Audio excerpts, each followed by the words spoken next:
Hello, everybody, and welcome back to the SoCap Improv Comedy Podcast. My name is Ralph.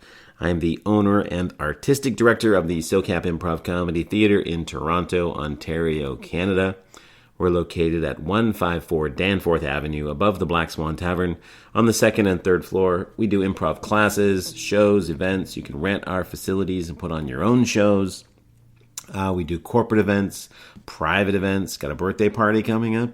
Need something at work, especially, we specialize at work we specialize with improv, but, if you're looking for team building or entertainment or creativity, getting your team to bond better, communication, these are all things that we teach, and help and get a long list of corporate clients. So we're totally open to all of that stuff, and you can check out our URL at socap.ca. That's SOCAP as in Peter.ca. Yeah, that's what's going on. So this is a podcast about improvisation, particularly, or at least in as much, for people who have no interest in getting on stage. And I've covered all of that before. So today, what I want to talk about is gaslighting. So gaslighting, if you are not familiar with the term, or I'll define how I use it in case you use it differently. But gaslighting is the practice of trying to convince other people that their experience is not their experience. Now, if you've ever had encounters or experiences with narcissists, boy, oh boy, they sure love gaslighting. Just as an aside, if you have people in your life and you have this thought like, boy, oh boy, the next time I talk with so-and-so, I really want to record the conversation to prove to myself that I'm not crazy. You might be involved with a narcissist. However, when it comes to gaslighting, I think it's something that all of us do. I know that in my past, I have done it. And when I say that, gaslighting is not something that is necessarily done for nefarious purposes. It can be, and certainly the movie Gaslighting, where it comes from, that's nefarious. But I think most of us do it, and most of us do it for good reasons. So this is an example that I've used before. One time when my daughter was 5 years old and going to SK, I said to her one morning, "Are you ready to go to school?" And she said no. And I said, "What's the matter?" And she said, "Well, Daddy, I'm scared." Now, with my first or older children 20 years ago, I would have said this, and this is also something that I suspect most parents would say: "Sweetheart, there's nothing to be scared of." Now that, when we say that, or when I would say that, we're trying to allay fears, because we do know better as adults that there's nothing that we see as scary in going to school. But the subtext to that is, we're telling our children that their concerns are not legitimate, that they shouldn't trust their instincts or senses or their own minds, that they should defer to other people, in this case, their parents. So when we say that, we're trying to be nice, we're trying to encourage, we're trying to allay fears. But the subtext, or what we're really doing, is telling our children, hey, your concerns aren't legitimate. I know better. Don't trust your instincts, feelings. And in that case, so when my daughter said that to me, my defaults are yes. So she said, "Daddy, I'm scared." I went, "Of course you are. There's these adults there. You don't know who they are. There's that kid that bites. It's a madhouse." And in that case, my daughter laughed, and I said, "Get your coat," and we went to school. No problem. And, there's also just, in that case, I think she just wanted someone to listen to her, which I have always tried to do. Anyway, we got to school, and she was a little bit late, and the principal asked her why she was late, and she said, "I'm scared." And the principal said, "There's nothing to be scared of." And I wanted to throttle her. Not seriously, but, Anyway, so that's, we do it with our kids. We also do it with our friends. If you've ever been dumped and you go to your friends and you say, "Oh, it's the worst. I was so much in love with this person. I'll never love anybody again." And what do they say? Yes, you will. There's plenty of fish in the sea. And again, we want to punch them. Now, that comes from a good place. We want to encourage our friends to, to be positive, to have a brighter outlook, all kinds of good reasons. But, if you've ever been that person who's been dumped and you're talking to your friends, the last thing you want to hear is there's plenty of fish in the sea, you'll get over it. No, you want them to wallow with you and listen to you and say you're right. And I've heard this anecdotally. I assume it's true, but please don't quote me on it. And it's with crisis workers, when people call up a crisis worker and say I'm in a lot of distress. They don't say, "Oh, there's nothing to be distressed about." They say, "Yeah, I get it. The world is hard right now. It's tough. You're going through some things. Let's talk about it." But to say yes, and certainly my students often, and it happened just this past week, where a student who works in a high pressure environment, usually dealing with people who have complaints, she reported back after just 2 classes that saying yes changed a lot of their demeanor. I mean, when we gaslight people, there's that old joke, if someone comes at you and they're really upset, telling them to calm down will not make them calm down. They'll just get more agitated, with good reason, because you're not listening, right? Which is what we want. We want people to listen to us when we are stressed or going through a bad time. We don't want them to tell us, "You're full of baloney," right? That's not what we want. We want yes. So when it comes to improvisation, I'm very encouraging that we do not gaslight. Now, this isn't a rule. I've talked about rules before, but just to recap, I think rules should never. If you have a rule, it should not be broken. Right, that's your boundary. That's your, I hate the expression, "That's the exception that proves the rule." That's a ridiculous expression, and I hate it.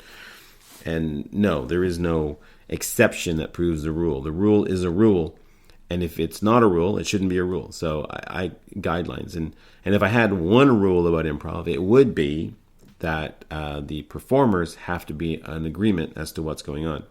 And I say that only because I've yet to see a scene that is successful where that was not the case. I've seen scenes that were funny where that didn't happen, but that's because we're laughing at the train wreck we're watching, not because we're laughing with the performers. But by and large, if the performers do need to be in agreement, from my observation, I'd love to see a scene where that didn't happen. A black swan scene where I could say, "Ha ha, look at that." It's not a rule, but. So right now I say it's probably a rule, but I don't know. I'm always ready to be proven wrong. Anyway, to go back to gaslighting, where does this appear in improv? Well, basically almost every scene has an element where there could be gaslighting when there's a conflict. And I'll give you a specific example.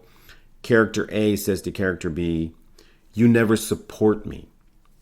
Now, in my experience, the majority of time, even with experienced improvisers, people who've been doing it a while, they'll say, "What are you talking about?" "Of course I do. Remember last week when I had your back?"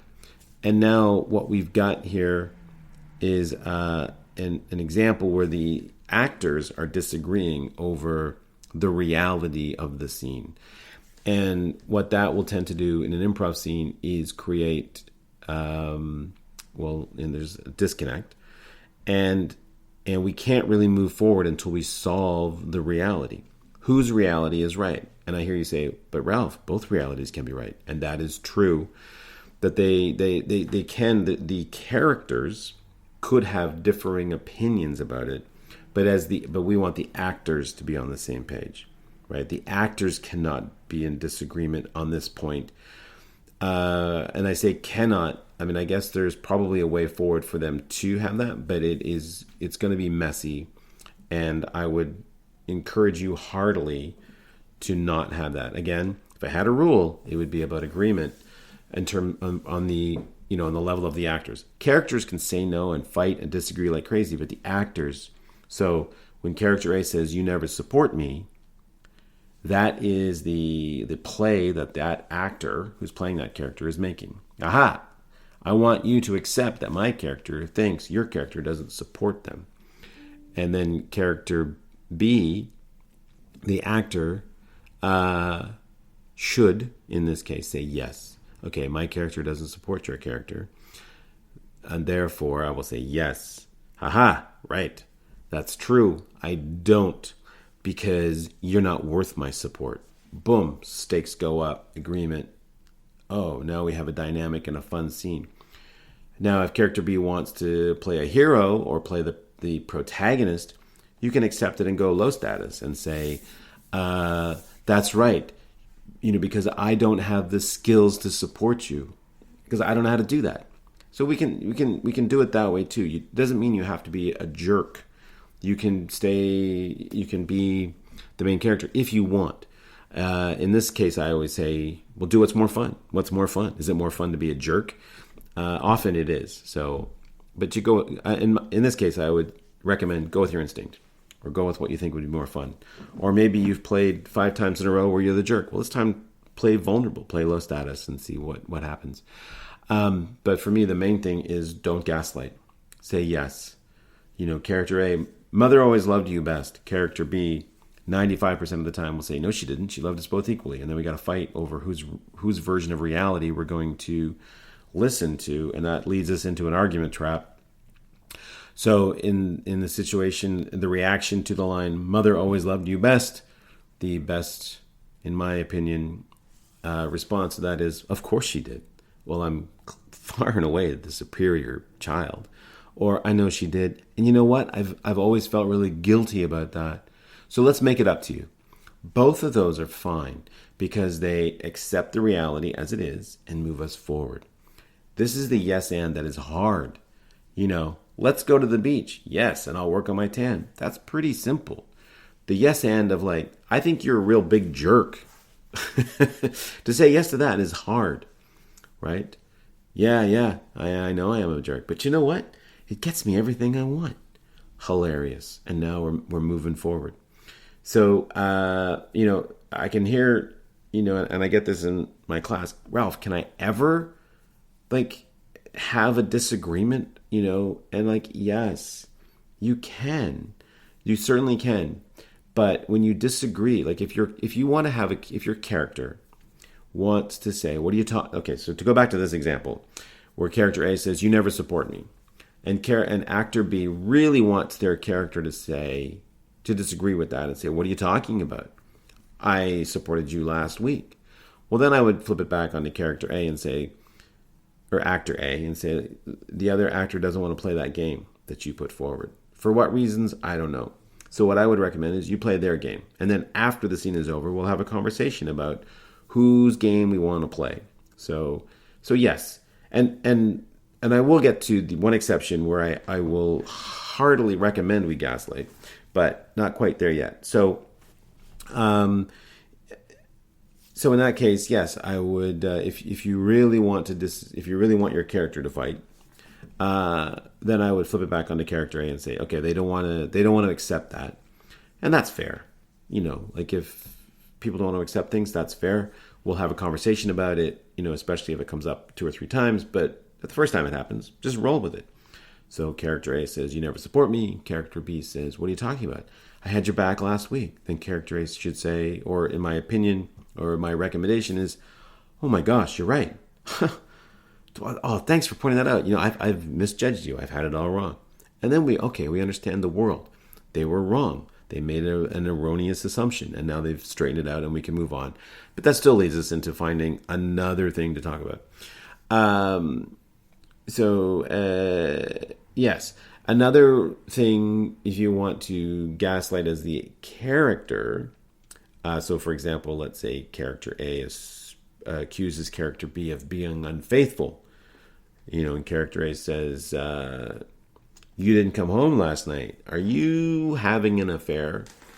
And character B, and in this case, of course, it makes perfect sense that character B would want to deny and deflect.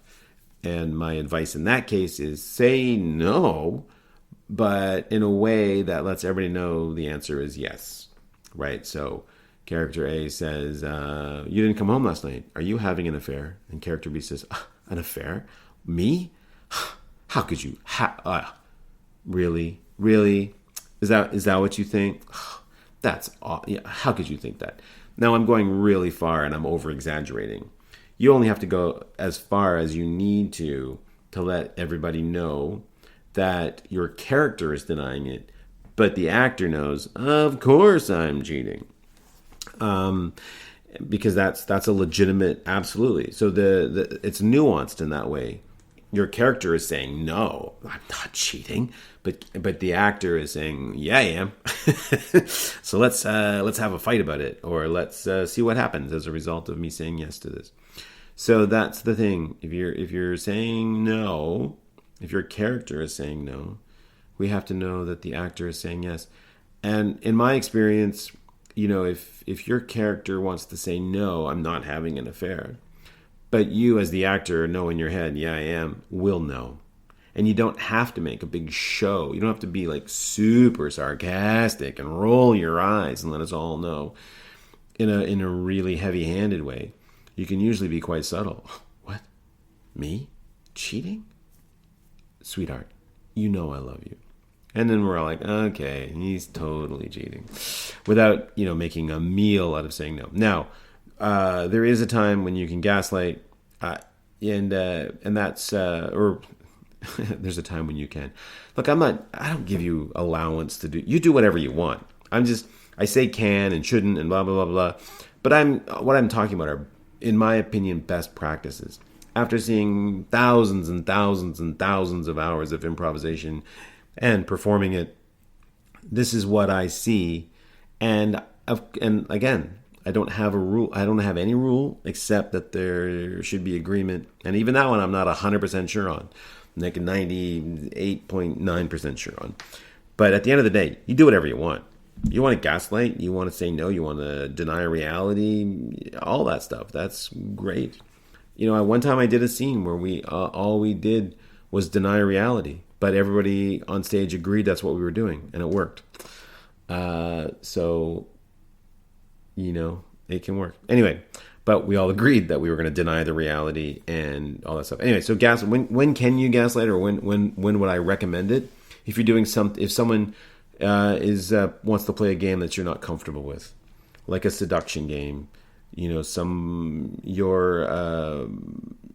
playing a female character, or you are a female person, and there's a guy in the scene, say, and you don't know them, and they want to do a kind of pickup scene where they're like, hey, you want to go for coffee? You can gaslight them. Like if they say something like, I saw you checking me out. You can say like, I was not. You, sir, are full of baloney. Absolutely.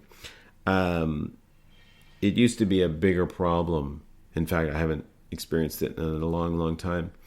But some point in the 90s, I was on stage with somebody, and they accused me of being a particularly heinous thing. I don't even want to say what they accused me of, not me, but my character. And I was just like, no, that did not happen. Stop it. Just like that. I was like, we're not doing that. No way. I'm not being that thing or that creature or that criminal. No. And I just stopped it and shut it down. So yes, totally. If I had a second rule, and this one also might be a rule if I really think about it. It might even be a stronger rule than the agreement one. I'm just realizing this now. Is don't do anything that makes you uncomfortable. If it makes you uncomfortable, don't do it. Yeah, I guess that's, I have to write that in. That's probably rule number 2. It's probably rule number 1. Don't do anything that makes you uncomfortable. For multitudes of reasons. Not the least, well, maybe one of the least of which. For one reason, we'll see and recognize your uncomfortability, and then we will be uncomfortable on your behalf. Anyway, I'm running up to 20 minutes, and so I like to keep these under 20. So that's my thing for today. Try not to gaslight. Try to say yes, and try to then deal with the repercussions. Play the game that your scene partners want to play. If they want you to be a narcissist or a psychopath or a sociopath, try it out and see what it's like. It's fun to yell at people and get yelled at when it is safe, because on stage everything is pretend and it's safe. Unless you're with people you don't know and you're uncomfortable, and in which case, shut it down. Don't do it. Have a conversation about it later. If it's in a class, have a conversation with your teacher. If it's on stage, have a conversation with your scene partners or the producer after the show when it's appropriate. Anyway, that's my time. As always, please send in your questions or comments to me, Ralph@socap.ca. Love to hear them. Take care, everybody. Have a good week. We'll see you here next time. Bye.